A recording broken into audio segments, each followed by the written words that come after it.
Cover the exposed area quickly with a weatherproof temporary fix to stop water intrusion until a full repair is possible.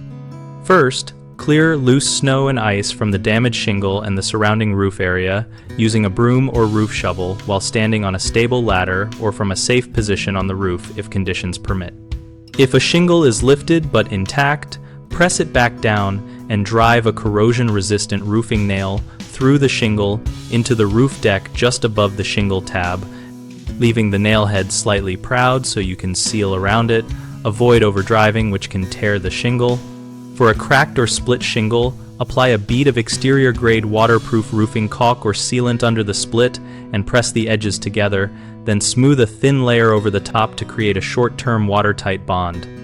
Choose a sealant rated for low temperatures and follow the manufacturer cure times.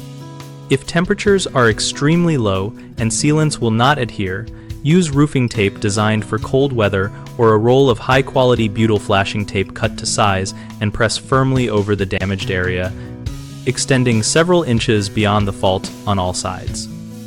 Keep all work limited to short durations, dress in non-slip footwear and a harness if you must go on the roof, and never work on steep slopes when icy. Consider making repairs from a secure ladder or hiring a pro if conditions are dangerous. Finally, document the damage with photos and schedule a full shingle replacement or professional inspection as soon as weather allows to restore long-term integrity.